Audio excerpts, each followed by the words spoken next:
বুঝতে পারছি। এখন স্বরাষ্ট্র উপদেষ্টা বলে গণখবরে যে 1 বছর আগে নাকি আমরা খবর চাইনি, উত্তরাধিকার আছে যারা, তারা 1 বছর আগে যদি খবর না চাই তাহলে 1 বছর পর কেন আমরা খবর চাবো? এত বড় মিথ্যা কথা কেমনে বলে?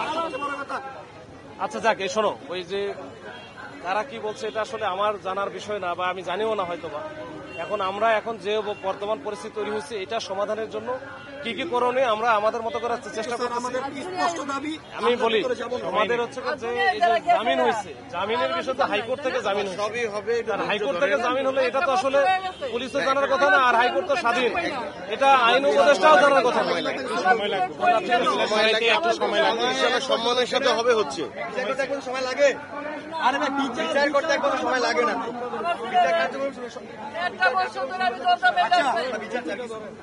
ভাই এইগুলান সবই কিন্তু একসাথে, এইটা কিন্তু আমি বলি সুষ্ঠুভাবে আমরা এখানে আসছিলাম। আপনার পুলিশ কিভাবে মিডিয়ার সামনে সরাসরি বলতেছে, মানে যে বাজেট ওয়ার্ডটা ইউজ করছে, যে কিভাবে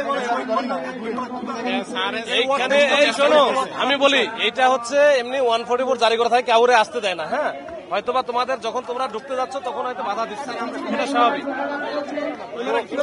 বাধা দিচ্ছে। এর মধ্যে যদি কেউ যদি খারাপ আচরণ করে সেটা আমরা দেখবো, সমস্যা নেই। বলতে চাই আপনাদের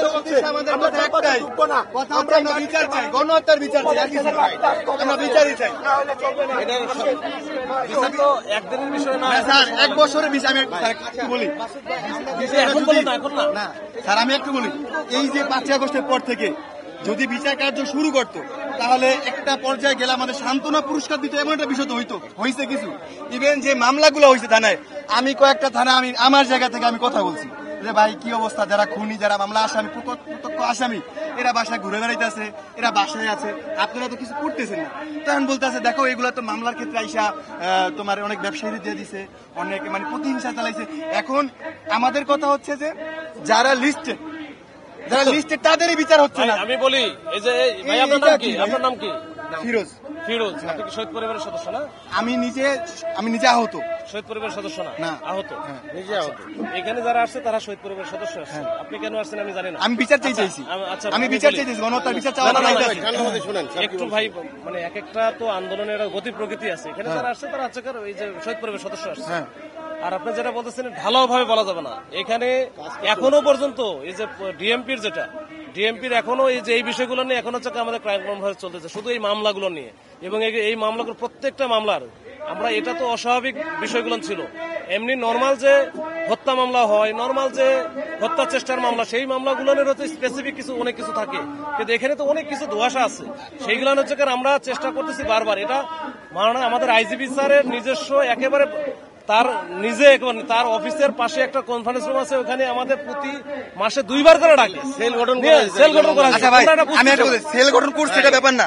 আমাদের কথা হচ্ছে যে বিচার ঢালাও হবে না, বিচারটা হোক। আমি বলি, আমাকে বলতে দেন, শহীদদের রক্ত কাঁধে নিয়ে আমরা যাত্রাবাড়ি দৌড়াদৌড়ি করছি। এই শহীদদের রক্তের সাথে বেইমানি 90 গণঅভ্যুত্থানে হয়েছে। 90 গণঅভ্যুত্থানে বিচার ওইভাবে হয় নাই। আমরা বিচারটা চাই ভাই, কিছু না। আপনারা যদি চাইতেন ভাই, আপনি আমাদের আন্দোলনের সহযোদ্ধা, আমরা এটা জানি। আপনি আমাদের আন্দোলনের সহযোদ্ধা, ইভেন একমাত্র ডিসি বা অফিসার যিনি আমাদের সাথে ছিল, আপনি আমাদের সাথে ছিলেন। আস্তে আস্তে অবশ্যই আইন মন্ত্রণালয়ের নির্দেশে খুনি ছেড়ে দেওয়া হচ্ছে, এই কথাটার মানে কি বোঝেন আপনারা? আইন মন্ত্রণালয়ের নির্দেশে ছেড়ে দিচ্ছে ভাই। আমি একটা কথা বলি ভাই, আপনারা জানেন আইনের যে কাঠামো আছে, আইনটা কে খুবই পারে। যখন আপনার বিচারের কার্যক্রম শুরু হয় আমরা আপনার মাধ্যমে দেশবাসীকে বলতে চাই, এক মিনিট আপনার মাধ্যমে সাংবাদিক বাবারা ভাইয়েরা আমাদের কথাটা দৃষ্টিটা শুনেন। আমরা কালকে যে আপনি দেখেছেন টাইমের যে বিচার কাজ হয়েছিল ওখানে, আচ্ছা বাবা ব্যানার আছে, আচ্ছা এখন ব্যানার যেমনটা বলছিল যে আসলে এখানে সাইডে তারা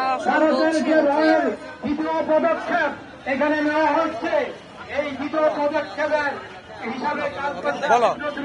তারপরে আপনারা রিকোয়েস্ট করলেন, আইন দেখালেন, এখন তারা আছে।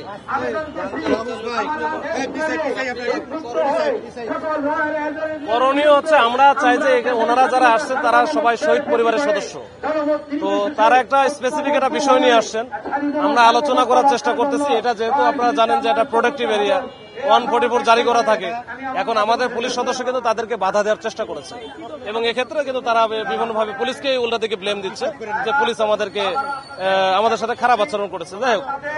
যাই হোক ওইটার পরে আমরা আসার পরে আমরা কথাবার্তা বলেছি, তাদের যে দাবিগুলো এটা শুনেছি, আমি দেখি ভিতরেও কথা বলেছি, কথা বলার পরে দুইটার একটা সমন্বয় করে একটা সমাধানের জন্য আমি একটা পথ খোঁজার চেষ্টা করতেছি, তারপরে বলতে পারবো। দেখি